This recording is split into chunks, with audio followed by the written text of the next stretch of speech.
कि सीए कैसे देश के लिए बेहद खतरनाक कानून है और इसे वापस लिया जाना चाहिए। पाकिस्तान, अफगानिस्तान और बांग्लादेश के जो शरणार्थी है उनको नागरिकता देगी। तो भारतीय जनता पार्टी का एजेंडा बहुत स्पष्ट है और वो एजेंडे के आधार पर हमें बहुमत मिला है। जो इतनी भारी संख्या में बाहर से आप पाकिस्तान, बांग्लादेश के लोगों को हमारे देश में लाके बसाना चाहते हो, उनको नौकरियां कहां से दोगे? उनके लिए नौकरियां कहां से आएंगी? पहले अपने बच्चों के लिए तो नौकरी का इंतजाम कर लो।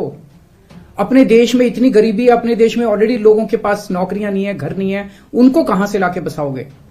और अगर हमने भारत के दरवाजे खोल दिए, इतनी बड़ी संख्या में लोग आने वाले हैं जिसकी हम कल्पना भी नहीं कर सकते। इन 2.5-3 करोड़ लोगों में से अगर 1-1.5 करोड़ लोग भी आ गए तो कहां बसाया जाएगा उनको? क्या करेंगे उनका? ये मेरा प्रश्न था माननीय गृह मंत्री जी, जिसका जवाब आपने नहीं दिया। नमस्कार। अभी 2-3 दिन पहले केंद्र सरकार ने सीए का कानून पास किया था। कल मैंने एक प्रेस कॉन्फ्रेंस करके ये समझाया कि सीए कैसे देश के लिए बेहद खतरनाक कानून है और इसे वापस लिया जाना चाहिए। आज सुबह माननीय गृह मंत्री श्री अमित शाह जी ने, जो कल मैंने प्रेस कॉन्फ्रेंस की थी, उसके ऊपर उन्होंने बयान जारी किया है। उसी का जवाब देने के लिए मैं आज आपसे मुखातिब हो रहा हूं। मैंने उनका बयान सुना, माननीय गृह मंत्री जी का। अपने पूरे बयान में जो प्रश्न मैंने कल उठाए थे, उसका किसी भी एक भी प्रश्न का उन्होंने जवाब नहीं दिया। उन्होंने केवल मुझे गाली गलौज किया है, केजरीवाल भ्रष्ट है, केजरीवाल ये है, केजरीवाल ऐसा है, केजरीवाल वैसा है। मुझे छोड़ दीजिए, मैं इंपॉर्टेंट नहीं हूं, देश इंपॉर्टेंट है। देश के 140 करोड़ लोग इंपॉर्टेंट हैं, उनकी बात करते हैं। मैं आपसे पूछना चाहता हूं कि आज हम पूरा देश मिलके, सारी सरकारें मिलके अपने देश के बच्चों को रोजगार देने में असमर्थ हैं। जो इतनी भारी संख्या में बाहर से आप पाकिस्तान, बांग्लादेश के लोगों को हमारे देश में लाके बसाना चाहते हो, उनको नौकरियां कहां से दोगे? उनके लिए नौकरियां कहां से आएंगी? पहले अपने बच्चों के लिए तो नौकरी का इंतजाम कर लो। ये मेरा कल मूल प्रश्न था। उनके लिए घर कहां से आएंगे जो आप इतनी बड़ी संख्या में पाकिस्तान से, बांग्लादेश से लोगों को लाके अपने देश में बसाना चाहते हो, माइग्रेशन करवाना चाहते हो? वो उनके लिए घर, उनके लिए नौकरियां, उनके लिए संसाधन कहां से आएंगे? अपने देश में इतनी गरीबी है, अपने देश में ऑलरेडी लोगों के पास नौकरियां नहीं है, घर नहीं है, उनको कहां से लाके बसाओगे? आजादी के बाद काफी बड़े स्तर के ऊपर माइग्रेशन हुआ था। बहुत सारे लोग भारत से पाकिस्तान और बांग्लादेश गए थे और बहुत सारे लोग वहां से इधर आए थे। अब जो ये माइग्रेशन इस सीए की वजह से होने वाला है, ये उससे कहीं ज्यादा बड़ा माइग्रेशन होने वाला है। पाकिस्तान, बांग्लादेश, अफगानिस्तान, इनका कहना है कि सीए के तहत इनके अल्पसंख्यक जो हैं, वो अगर भारत में आके रहना चाहेंगे तो उन्हें उस बात की मंजूरी दी जाएगी, उन्हें हमारे भारत की नागरिकता दे दी जाएगी। इन तीनों देशों में मिलाके लगभग 2.5 से 3 करोड़ अल्पसंख्यक रहते हैं। पाकिस्तान, बांग्लादेश और अफगानिस्तान में मिलाके लगभग 2.5 से 3 करोड़ अल्पसंख्यक रहते हैं। वहां बहुत गरीबी है, उनके पास रोजगार नहीं है। भारत में आना और भारत की नागरिकता मिलना उनके लिए तो बहुत बड़े सपने की तरह है। और अगर हमने भारत के दरवाजे खोल दिए, इतनी बड़ी संख्या में लोग आने वाले हैं जिसकी हम कल्पना भी नहीं कर सकते।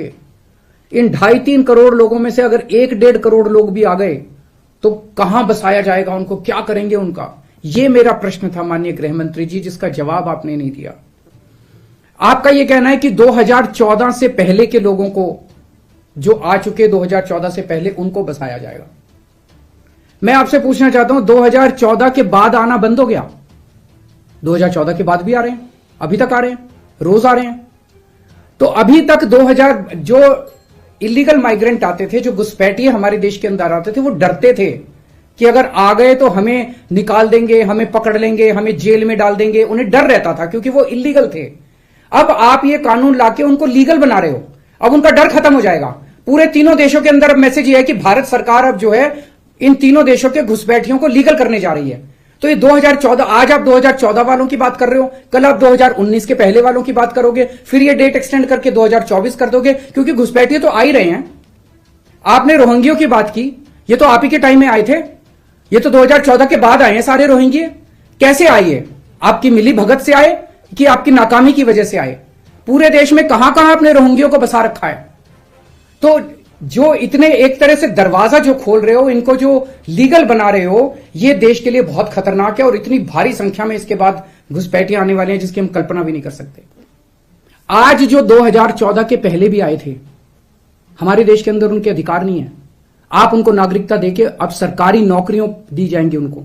पाकिस्तान से आए हुए घुसपैठियों को हमारे देश के अंदर अब सरकारी नौकरियां दोगे आप, उनको उनके राशन कार्ड बनाएंगे हम लोग।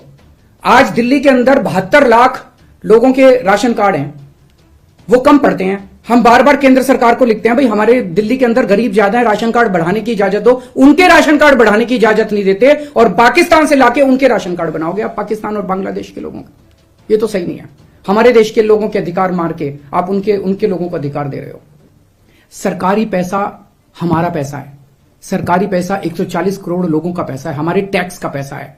पाकिस्तानियों ने टैक्स नहीं दिया, बांग्लादेश के लोगों ने टैक्स नहीं दिया, इस देश के लोगों ने टैक्स दिया। इस देश के लोगों के टैक्स का पैसा आप पाकिस्तान और बांग्लादेश के लोगों को यहां लाके उनको बसाने में खर्च करना चाहते हो, यह मंजूर नहीं है इस देश के लोगों को। कृपया इसको, मैं पूरी विनम्रता के साथ बोल रहा हूं कि कृपया इसको समझने की कोशिश कीजिए। और मैं देश के लोगों से जानना चाहता हूं, आपसे जानना चाहता हूं, जो ये मेरी प्रेस कॉन्फ्रेंस सुन रहे हैं और ये वीडियो देख रहे हैं, मैं आपसे जानना चाहता हूं, अगर आपके घर के सामने सड़क के उस पार पाकिस्तान से आए हुए लोगों की झुग्गियां बसा दी गई, क्या ये आपको मंजूर होगा? कौन लोग हैं जो ये पाकिस्तान से आ गए, कौन लोग हैं जो ये बांग्लादेश से आ गए? क्या आपकी बहू बेटियां सुरक्षित होंगी? अगर वहां पे आए हुए लोगों को बसा दिया गया, पाकिस्तान के लोगों को पूरे देश के अंदर जगह जगह बसा दिया गया, क्या आपको ये मंजूर होगा? क्या आप अपने आप को उनके बीच में सुरक्षित महसूस करोगे? और कौन होंगे ये लोग? क्या देश सुरक्षित होगा? पता नहीं कैसे लोगों को पाकिस्तान ही भेज देगा, बहुत सारे लोगों को हमारे देश के अंदर। क्या हमारा देश सुरक्षित होगा? चारों तरफ कानून व्यवस्था की समस्या नहीं पैदा हो जाएगी? इसी को लेकर मैं चिंतित हूं माननीय गृह मंत्री जी। मेरी बात को अन्यथा मत लीजिए, मेरी बात को समझने की कोशिश कीजिए। और हम दूसरे देशों से क्यों नहीं सीखते? कनाडा का हाल देख लीजिए क्या हो गया। विकसित देश होता था, उसने अपने दरवाजे खोले, पूरी दुनिया भर से लोग आ गए और अब वो माइग्रेशन बंद कर रहे हैं।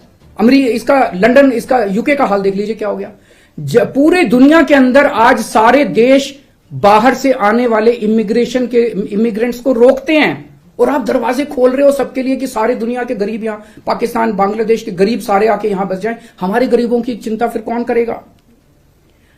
अगर आपको लाना ही है बाहर से लोगों को, हमारे देश में पिछले 10 साल में 11 लाख उद्योगपति और व्यापारी भारत छोड़ के चले गए, केंद्र सरकार की, भाजपा सरकार की नीतियों की वजह से, उनके अत्याचार की वजह से।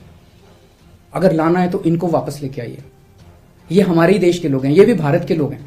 ये 11 लाख लोग देश को छोड़ के चले गए, ये वापस आएंगे। ये अमीर लोग हैं, इनके पास पैसा है, ये आएंगे, फैक्ट्री लगाएंगे, दुकानें खोलेंगे, व्यापार करेंगे, लाखों बच्चों को रोजगार देंगे। इनको लेके आइए ना, पूरा देश आपका साथ देगा।